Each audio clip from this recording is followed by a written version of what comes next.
Hello everyone, here I'm discussing dissolution, last chapter of partnership, जिसका मतलब होता है वाइंडिंग अप ऑफ फॉर्म यानी कि फॉर्म बंद होगी यहाँ पर, याद रखना।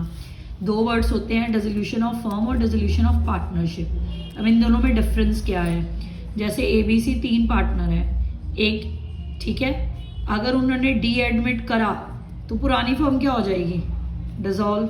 मतलब ये पार्टनरशिप डिसॉल्व होगी, फॉर्म नहीं, नई फॉर्म बन जाएगी उसकी जगह ABCD। फर्म थोड़ा बंद हुई है। ना एडमिशन में, ना रिटायरमेंट में, ना डेथ में, किसी में फॉर्म डिसॉल्व नहीं होती, पार्टनरशिप डिसॉल्व होती है। जब एडमिशन होती, मैंने आपको बताया ABCD बन जाएगी। अगर रिटायरमेंट है ABC चला गया, AB फॉर्म तो चलेगी। अगर डेथ भी होगी C की तो AB फॉर्म चलेगी। डिसोल्यूशन में क्या है? ABC पूरी तरह बंद हो जाएगी। ठीक है, वो क्यों होगी, क्या रीजंस हैं? कई बार तो कोर्ट ही ऑर्डर दे देता है कि फॉर्म को डिसॉल्व कर दो। जब एक पार्टनर अनसाउंड माइंड हो जाए, ठीक है, मिसकंडक्ट हो जाए, किसी पार्टनर में गिल्टी आ जाए मिसकंडक्ट की, परमानेंटली इनकैपेबल हो जाए, ठीक है, अगर कोर्ट को ही लगे कि ये जस्टिफाइड है कि फॉर्म को बंद कर देना चाहिए, जब इन्होंने काम शुरू करा था लीगल था, कोई इलीगल एक्टिविटीज हो रही हैं, तो फॉर्म डिसॉल्व हो जाती है। अब मोड्स क्या हैं डिसोल्यूशन के? एग्रीमेंट कर सकते हैं पार्टनर सारे आपस में, ठीक है, कंपल्सरी डिसोल्यूशन जैसे कोर्ट ने बोल दिया। सर्टन कंटीजेंसी की कुछ मिसहैपनिंग ऐसी हो गई कि फॉर्म बंद करनी पड़ रही है।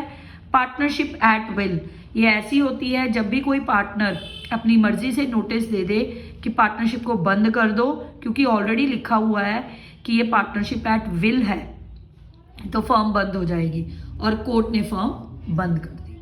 कंपल्सरी में आप ले सकते हो कि कोई पर्टिकुलर इवेंट जिसके लिए उन्होंने पार्टनरशिप ज्वाइन करी थी, जब वो पूरी हो गई तो फर्म क्या हो जाएगी? डिसॉल्व। क्लियर?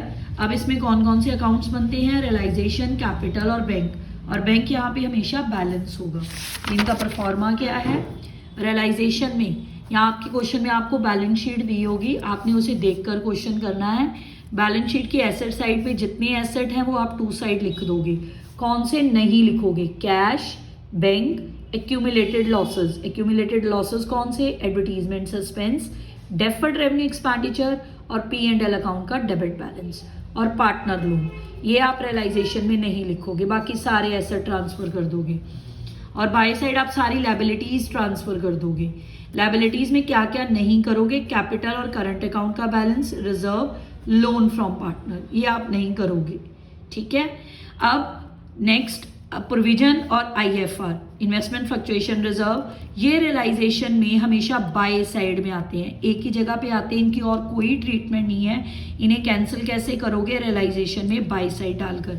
याद रखना प्रोविजन फॉर डाउटफुल डेट और इन्वेस्टमेंट फ्लक्चुएशन रिजर्व को। फिर आपको नीचे एडजस्टमेंट में दिया होगा कि कौन कौन से एसेट रियलाइज हुए। बाय बैंक एसेट रियलाइज लिख दोगे। एक पॉइंट याद रखना, अगर सपोज करो यहाँ पे आपने 4 एसेट लिखे हैं, पर फिक्स्ड एसेट 4 लिखे हैं, फिक्स्ड एसेट, बस ये फिक्स्ड एसेट पे एप्लीकेबल होगी बात, उस पे नहीं, इंटेंजिबल एसेट्स पे नहीं। ठीक है, यहाँ पे आपको 3 की रियलाइजेबल वैल्यू दी है, जैसे लैंड लिखी थी आपने, बिल्डिंग, प्लांट, मशीनरी, आपको इन 3 की वैल्यू दी है, मशीनरी की नहीं दी। ठीक, आपने बाय बैंक एसेट रियलाइज 3 लिख दिए, लैंड, बिल्डिंग, प्लांट, पर मशीनरी की नहीं दी। मशीनरी आप खुद लिख दोगे जितनी उसकी बुक वैल्यू होगी, जो इधर लिखी होगी ना वो सेम इधर लिख देना। याद रखना फिक्स्ड एसेट अगर यहाँ पे आपने 4 लिखे हैं, रियलाइज 3 हुए हैं, एक की रियलाइजेबल वैल्यू उन्होंने नहीं दी, वो फिक्स्ड एसेट है बाय नेचर, तो आप उसकी क्या लिख दोगे? जितनी इधर वैल्यू लिखोगे बुक वैल्यू, सेम इधर रियलाइजेबल लिख दोगे। सिर्फ फिक्स्ड एसेट पे एप्लीकेबल है ये बात। अब लायबिलिटीज कौन कौन सी? जैसे creditors, bills payable, wife's loan, brother's loan, ठीक है, पार्टनर के आउटसाइडर कोई बैंक लोन, ये कोई भी आउटसाइड लायबिलिटी है। क्वेश्चन में अगर कुछ नहीं बोला तो आप सारी की सारी पे ऑफ करोगे। 2 bank liabilities paid of. Clear? कुछ भी नहीं लिखा कि ये पे ऑफ करनी है कि नहीं करनी, आपने पूरी की पूरी जो इधर वैल्यू लिखी है इधर लिख के पे ऑफ कर दोगे। अगर आप यहाँ पे बैंक लिख रहे हो, यहाँ पे बैंक लिख रहे हो, तो बैंक अकाउंट में क्या जाएगा? 2 realisation asset realise, by realisation liabilities paid. ये 2 बैलेंस ब्रॉट डाउन मैंने कौन सा लिखा? जो यहाँ पे मैंने एक्सेप्ट, आपको बैलेंस शीट में जो कैश एट बैंक दिया होता है बैलेंस शीट वाला, ठीक है, बैलेंस शीट में जो दिया होता है वो लिखना है। क्लियर हो गया। अगर कोई पार्टनर लाइबिलिटी टेकन ओवर करता है टू पार्टनर्स कैपिटल, अगर एसेट टेकन ओवर करता है तो bye partners capital account asset taken over. कोई एक्सपेंसेस पे करती है फर्म टू कैश, पार्टनर पे करता है तो टू पार्टनर कैपिटल अकाउंट। जहां पे पार्टनर वर्ड आया पार्टनर के अकाउंट में भी आएगा। बाय बैलेंस ब्रॉट डाउन, अगर करंट अकाउंट के बैलेंसेस भी दिए हैं वो कैपिटल में ही ट्रांसफर कर दो। अगर दिए हैं लाइबिलिटी साइड बाय, अगर एसेट साइड टू, ठीक है। अगर लाइबिलिटी साइड दिए हैं तो बाय चले जाएंगे, अगर एसेट साइड है तो टू आ जाएंगे। क्लियर। अगर किसी पार्टनर ने एसेट टेकन ओवर किया है टू, अगर लाइबिलिटी टू, अगर कोई एक्सपेंस पे करा है तो बाय, सॉरी, अगर एसेट टेकन ओवर करा है तो टू साइड आएगा कैपिटल अकाउंट में, अगर लाइबिलिटी टेकन ओवर करी है बाय साइड। अगर कोई पार्टनर एक्सपेंसेस पे करता है तो वो भी बाय साइड। क्लियर। अब याद रखना इसकी बैलेंसिंग फिगर टू बैंक या बाय बैंक निकल सकती है, कुछ भी निकल सकती है, पर निकलेगी बैंक। अगर टू बैंक है तो कैपिटल अकाउंट में बाय साइड आ जाएंगे, अगर बाय बैंक है तो बैंक अकाउंट में टू साइड आ जाएंगे। अगर कैपिटल अकाउंट की बैलेंसिंग फिगर टू बैंक है तो बैंक अकाउंट में बाय साइड आएगी, ठीक है, ये क्रॉस पे चलते हैं, इधर आ जाएगी। अगर कैपिटल अकाउंट की बाय बैंक बैलेंसिंग फिगर है तो वो बैंक में टू में आएगी और बैंक आपस में मैच हो जाएगा। अगर किसी पार्टनर का लोन है तो वो बाय पार्टनर लोन आएगा। क्लियर है। ये तीन परफॉर्मास हैं, रियलाइजेशन, कैपिटल और बैंक अकाउंट का, ठीक है। अब कुछ इंपॉर्टेंट पॉइंट्स हैं। जर्नल एंट्री की फॉर्म में अगर इस अकाउंट को बनाना पड़े तो आप कैसे बनाओगे। जैसे देखो, रियलाइजेशन ऑफ एसेट है, या तो कैश में होगी या पार्टनर टेकन ओवर करेगा या आप लाइबिलिटी के लिए दे दोगे। अगर कैश में होगी, आपके पास पैसे आए, bank account debit to realisation. अगर पार्टनर ने टेकन ओवर करी, partner capital to realisation. Bank नहीं आएगा, पार्टनर का कैपिटल आ जाएगा। अगर किसी लाइबिलिटी के लिए आपने एसेट दे दिया तो नो एंट्री, याद रखना, ठीक है। ऐसे ही अगर आप लाइबिलिटीज की सेटलमेंट करते हो, अगर पेमेंट करते हो तो realisation to bank, reverse entry हो जाएगी, यहाँ पे पैसा आया था यहाँ पे जा रहा है, रियलाइजेशन टू बैंक। अगर पार्टनर टेकन ओवर करता है बैंक की जगह आ जाएगा पार्टनर कैपिटल, ठीक है। अगर कोई एसेट के रिगार्डिंग दी तो नो एंट्री। रियलाइजेशन एक्सपेंसेस के केसेस हैं, ध्यान से समझना। रियलाइजेशन एक्सपेंसेस क्या होती हैं, ट्रीटमेंट ऑफ रियलाइजेशन एक्सपेंसेस क्या होते हैं। आप डिसॉल्व कर रहे हो फॉर्म, डिसोल्यूशन प्रोसेस होगा, उस प्रोसेस में कुछ खर्चा भी होगा। जैसे फर्स्ट केस है expenses borne and paid by firm, जहां पे पेड बाय फर्म आ जाएगा ना, टू बैंक तो आएगा ही। फर्म का कौन सा अकाउंट है, रियलाइजेशन, कैपिटल अकाउंट तो पार्टनर का है, बैंक कंपाउंड है, ठीक है। Paid by firm on behalf of bearing partner, अगर बेयर किसी पार्टनर ने करने थे पर फर्म पे कर रही है, पार्टनर्स कैपिटल टू बैंक आएगा, टू बैंक, क्योंकि यहां पे भी क्या है, paid by firm. Next, born by firm, paid by partner, ठीक है, पर बेयर कौन कर रहा है, फर्म कर रही है ना, इसलिए रियलाइजेशन आएगा टू पार्टनर कैपिटल अकाउंट। अगर फर्म ने फिक्स्ड अमाउंट पे कराया है कि सारा प्रोसेस तुम ही करो तो एंट्री आएगी रियलाइजेशन टू पार्टनर। देखो इन दोनों केसेस में एंट्री सेम है, born by firm, paid by में भी रियलाइजेशन टू पार्टनर कैपिटल। अगर फर्म ने उसको फिक्स्ड रेम्युनरेशन दे रखी है तो रियलाइजेशन टू पार्टनर कैपिटल। अगर एक पार्टनर बॉर्न कर रहा है पर पे दूसरा कर रहा है तो bearing to paying partner, bearing to paying partner. अगर एक एंट्री है bear by partner, paid by partner, तो नो एंट्री, ठीक है। ये केस भी बन के आ सकता है, bear by partner, paid by partner, तो नो एंट्री। ये इसके केसेस हैं, ठीक है। अब देखो थोड़ी सी एग्जांपल्स हैं, उससे जल्दी समझ आएगी। इंपॉर्टेंट जर्नल एंट्रीज हैं। फर्स्ट वन, CDIP, 4 पार्टनर है, ठीक है। डी का लोन है 50,000 to the firm, was settled by paying 42। Partner का लोन था 50,000, लोन की कौन सी है, लाइबिलिटी है, कौन सा बैलेंस है, क्रेडिट। अब आप कैंसिल करोगे तो उसको क्या कर दोगे, डेबिट। डीज लोन 50, आप उसको फर्म उसको कितना पे कर रही है, to bank 42, balancing figure, firm को प्रॉफिट हो रहा है 8,000 का। क्लियर, 50 के बदले 42 दे रहे हो। नेक्स्ट लोन है पी का 40,000 का, उसे आप अनरिकॉर्डेड एसेट दे रहे हो, ठीक है, अनरिकॉर्डेड एसेट दे रहे हो, एसेट जितने का मर्जी हो, जो पी का लोन है, ठीक, वो आप कैसे करोगे, 40,000 से। P's loan account debit to realisation, cancel तो करना ही है क्योंकि एसेट रिकॉर्ड नहीं था, उसके बदले में आप वो 45 का था और लाइबिलिटी 40 की थी, कैंसिल आप 40 का ही करोगे। Partners loan to realisation, unrecorded asset दिया इसलिए टू रियलाइजेशन आया, ठीक है। नेक्स्ट 60,000 का लोन था सी को, उसको उसके ब्रदर का लोन देकर सेटलमेंट कर दी गई सेम अमाउंट से। एक लाइबिलिटी हो गई, सीज ब्रदर लोन क्या हो गया, लाइबिलिटी हो गई। पार्टनर का लोन था 60 का, ठीक है, और सी का भी लोन, सी के ब्रदर का, यानी कि आउटसाइड लाइबिलिटी भी 60 की थी। आपने क्या करना है, आप क्या करोगे, लोन टू सी,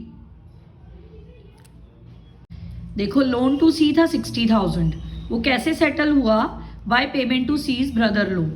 पार्टनर ने फर्म के 60,000 देने थे, उसने उसके बदले में लायबिलिटी को पे ऑफ कर दिया, सेटल कर दिया सेम अमाउंट से।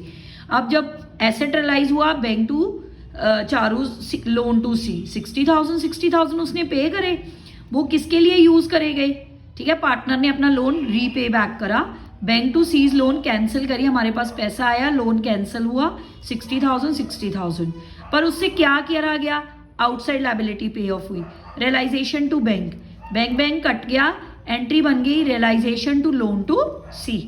क्लियर। अब नेक्स्ट है, आई नाम का एक पार्टनर है, उसे 80,000 फर्म को, I's loan of ₹80,000 to firm, उसने फर्म को 80,000 का लोन दे रखा है, उसने बदले में 60,000 की मशीन ले ली, पार्ट पेमेंट में ली है, पार्ट पेमेंट में, ठीक है, फुल सेटलमेंट में नहीं ली उसने। लोन उसका 80,000, एसेट टू रियलाइजेशन कर दोगे 60,000, ठीक है, उसको लोन के बदले में आपने क्या दे दिया, मशीनरी दे दी, और जो बैलेंसिंग फिगर 20,000 बची वो टू बैंक, क्योंकि उसने पार्ट पेमेंट ली है, ठीक है, बाकी बैलेंसिंग फिगर रियलाइजेशन नहीं आएगी, फुल सेटलमेंट हो तो रियलाइजेशन आता है। जैसे ये देखो,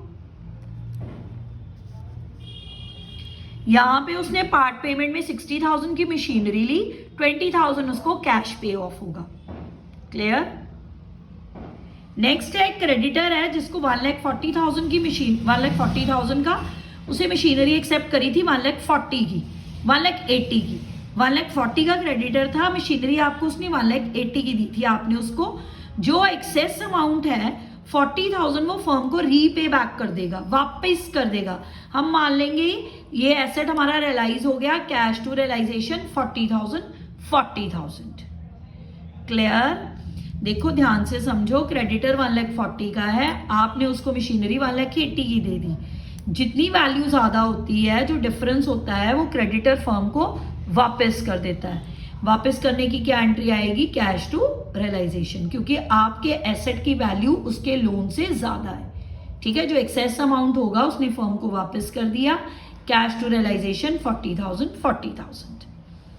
एक और एंट्री है क्रेडिटर के रिगार्डिंग, 70,000 के क्रेडिटर हैं, 30,000 आपने उसको कैश में दिया, इन्वेस्टमेंट दी 45,000 फुल सेटलमेंट में, फुल सेटलमेंट है, ये तो कोई एंट्री नहीं होगी 45 की, किसकी एंट्री होगी, 30 की, लायबिलिटी पे ऑफ कर दो, रियलाइजेशन टू कैश, ठीक है। नेक्स्ट है, एक ओल्ड कस्टमर है, 60,000 थी, ठीक है, return of as bad debts in the previous year paid 90%, bank to realisation, पिछले साल आप उसको बैड डेट्स लिख चुके थे, 60,000 के थे, करंट ईयर में आपको उसने 90% दे दिया, डिसोल्यूशन टाइम कितना रिकवर हो गया, 54, आप एसेट रियलाइज, इनकम रियलाइज की तरह कर लो, बैंक टू रियलाइजेशन 54। नेक्स्ट है, आपका एक बिल पेबल था 30,000 का, जिसकी पेमेंट 30 अप्रैल को होनी थी, ठीक है, 2023, पर उसने, आपने कितनी पेमेंट करी, 29,550। आपको अमाउंट कैलकुलेटेड है लायबिलिटी सेटलमेंट का, आप डायरेक्ट एंट्री करोगे, रियलाइजेशन टू बैंक 29,550, डेट की तरफ भी नहीं देखना, कोई डिस्काउंट का रेट नहीं दे रखा। एक टाइपराइटर था 600 का, कंप्लीटली रिटर्न ऑफ हो गया, उसे एक पार्टनर टेकन ओवर करके ले गया 25% लेस देन एस्टिमेटेड प्राइस, आपका प्राइस था 600, 25% लेस कर दो 150, 450 में वो टेकन ओवर करके ले जाएगा। रियलाइज एसेट की एंट्री होती है बैंक टू रियलाइजेशन। अब पार्टनर टेकन ओवर कर रहा है पार्टनर्स कैपिटल टू रियलाइजेशन। रजत नाम का पार्टनर है, रजत कैपिटल टू रियलाइजेशन। ठीक है। अब नेक्स्ट एंट्री है, रवि नाम का पार्टनर है, उसको फर्म कमीशन दे रही है डिसोल्यूशन प्रोसेस के लिए 23,000। उसने सारे खर्चे भी बेयर करने हैं। ठीक है। रियलाइजेशन एक्सपेंसेस 10,000 है जो रवि ने फर्म में से पे करे। मैंने अभी आपको बोला अगर फर्म का कैश जा रहा है टू बैंक तो आएगा या टू कैश। पहले आप उसको कमीशन दे रहे हो, कमीशन की एंट्री करो। रियलाइजेशन टू पार्टनर कैपिटल होती है कमीशन की 23। ठीक है। अब रवि ने एक्सपेंसेस पे करे हैं, रवीज कैपिटल टू कैश 10,000। अगर आप इसकी कंपाउंड एंट्री करो तो क्या बनेगी, रियलाइजेशन 23, रवि ने कितने बेयर करे 13, टू बैंक 10। ऐसे भी कर सकते हो, दो नहीं करना चाहते थे। ठीक है। ये एंट्री इसलिए आई क्योंकि उसने फर्म का कैश यूज करा है पेमेंट करने के लिए पार्टनर ने। हम उसको अपना डेटर बना देंगे, डेबिट कर देंगे उसको। देने वक्त उसको क्रेडिट करा था, अब उसको डेबिट कर दो। अब नेक्स्ट भी ऐसी कोई एंट्री है, गीता नाम का पार्टनर है, उसने पूरा डिसोल्यूशन का प्रोसेस करना है, उसके बदले उसको 10,000 कमीशन मिल रही है। सारे एक्सपेंसेस वो बेयर करेगी। Actual expenses were paid by Geeta 9,500। याद रखना, अगर कोई फर्म पार्टनर को कमीशन दे रही है और सारे खर्चे पार्टनर ही बेयर करेगा, पार्टनर ही पे करेगा। ठीक है। Bearing by partner and paid by partner. जितनी आपने कमीशन दी है ना, सिर्फ उसकी एंट्री करोगे। Realisation to Gita's capital 10,000। चाहे एक्चुअल एक्सपेंसेस 9,500 हो जाते, चाहे 20,000, हमारी एंट्री 10,000 से ही आनी थी क्योंकि यहाँ पे खर्चे बेयर भी पार्टनर ने करे हैं, पे भी पार्टनर ने करे हैं। ठीक। नेक्स्ट एंट्री है, जानकी ने पूरा प्रोसेस करा, 5,000 उसको कमीशन मिली, सारे एक्सपेंसेस वो बेयर करेगी, पर उसके बिहाफ पर खर्चा किसी और पार्टनर ने करा है, मोहन नाम के बंदे ने। ठीक है। तो पहली एंट्री आप क्या करोगे, realisation to Janaki capital 5,000 commission की। ठीक। अब उसके बिहाफ पे जिसने खर्चा करा है, जानकी को अपना डेटर बनाओ, मोहन को अपना क्रेडिटर बनाओ। जितना अमाउंट मोहन ने पे करा है 5,500 वो क्रेडिट कर दो, जानकी उसका रीइंबर्स करेगी। पहले पूरी कमीशन की एंट्री करो, रियलाइजेशन टू जानकी कैपिटल। अगर कोई पार्टनर के बिहाफ पे पेमेंट करता है उसको क्रेडिटर बनाओ, to Mohan's capital bearing to paying partner. वो एंट्री करी ना, bear by one partner, pay by another partner. Bearing कौन था, जानकी कैपिटल। पेइंग पार्टनर कौन है, मोहन्स कैपिटल, जितना पे करा है। क्लियर। नेक्स्ट है, टोटल डेटर थे 76,000 के, प्रोविजन थी 6,000, 12,000 proved back, rest amount was paid. 76 के टोटल थे। आपने प्रोविजन का कुछ नहीं करना, जो 12,000 बैड है वो माइनस करो। टोटल आपको डेटर कितने पैसे देंगे, 64। Bank to realisation 64। क्लियर। ठीक। नेक्स्ट है, 500 शेयर थे, 500 शेयर थे, 40 ईच था, ये आपको मिले 22,000 के, कंप्लीटली रिटर्न ऑफ हो गए। अब इन शेयर्स की वैल्यू 50 है, पार्टनर इनको आपस में शेयर कर रहे हैं, क्योंकि फॉर्म डिसॉल्व हो रही है। 500 इंटू नंबर को आप उसके प्राइस से मल्टीप्लाई करो, 25,000 आ गया। ए भी दो पार्टनर है, इक्वल रेशियो में उसको डिस्ट्रीब्यूट करेंगी। एंट्री एसेट टेकन ओवर वाली आ जाएगी, as capital B's capital to realisation. Clear. एक नेक्स्ट है, last entry, land and building थी 3 लाख की, ब्रोकर ने सोल्ड करी विद 2% कमीशन।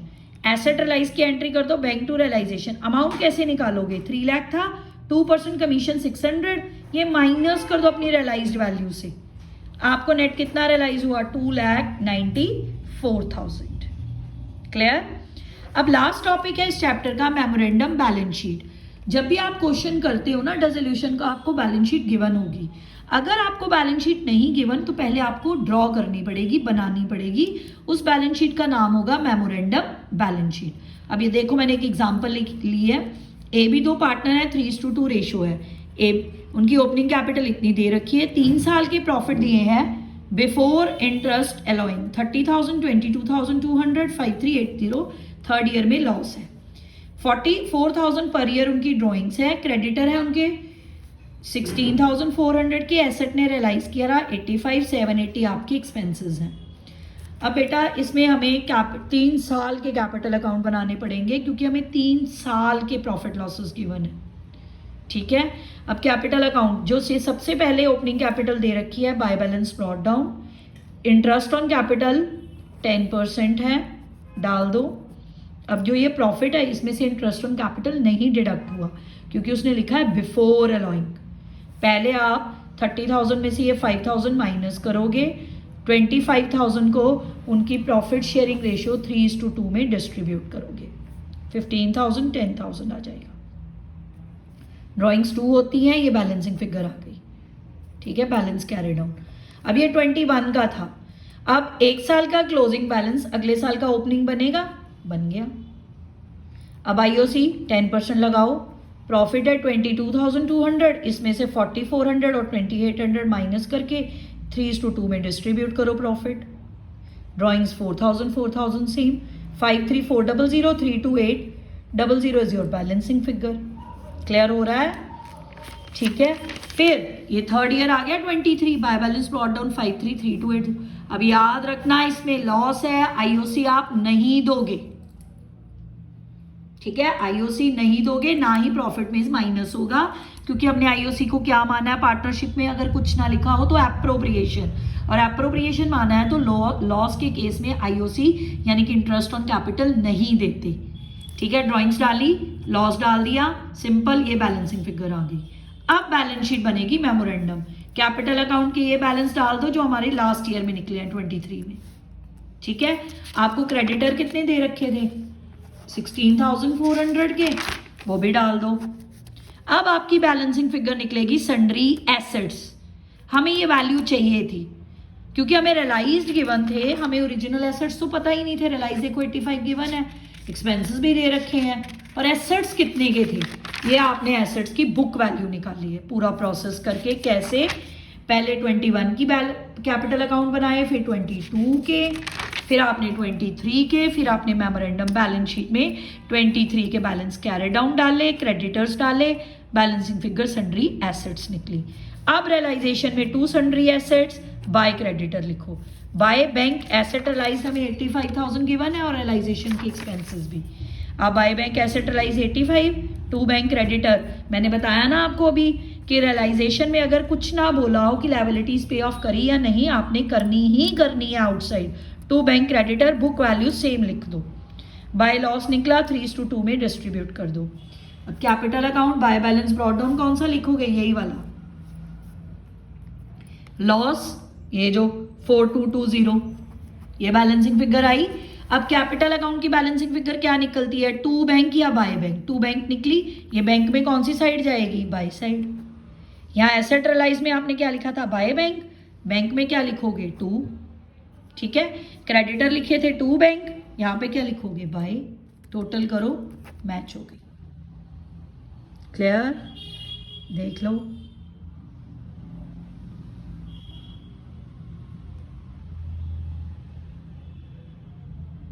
ठीक है, this is all about the dissolution. ध्यान से करना, लोन का पॉइंट, रियलाइजेशन एक्सपेंसेस का पॉइंट, और ये मेमोरेंडम बैलेंस शीट।